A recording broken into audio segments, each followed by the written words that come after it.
আসসালামু আলাইকুম। আজকে আমি নতুন একটি উপায়ে তেলেপিঠা তৈরি করে দেখাবো। প্রথমে আমি তিলগুলি হালকাভাবে ভেজে নিব।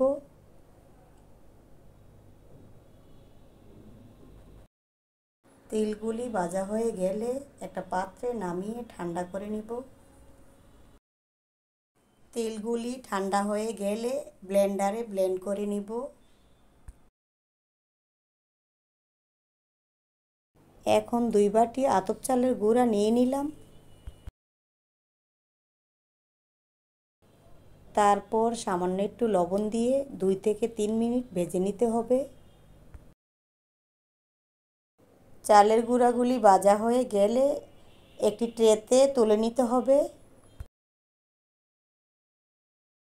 এখন একটি প্যানেতে তিলের গুঁড়া আর 1 কাপ নারকেল দিয়ে নিব। পিঠার পুর তৈরি করার জন্য আমি এখানে গুড় ব্যবহার করছি। আপনারা চাইলে চিনি ব্যবহার করতে পারেন।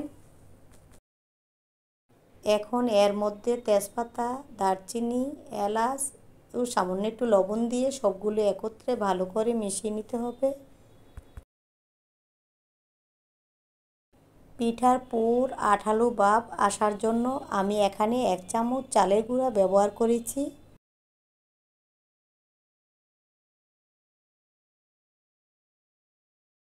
ফ্লেভারের জন্য এখানে টেলে রাখা জিরার গুঁড়ি ব্যবহার করেছি। এখন টেলে রাখা চালের গুঁড়ার মধ্যে ফুটানো গরম পানি দিয়ে পিঠার ডো তৈরি করে নিচ্ছি।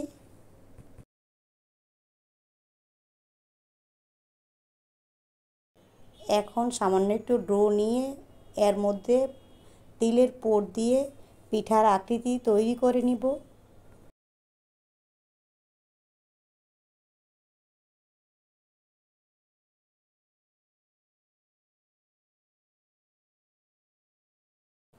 আপনারা চাইলে যে কোনো আকৃতিতে পিঠা তৈরি করতে পারেন।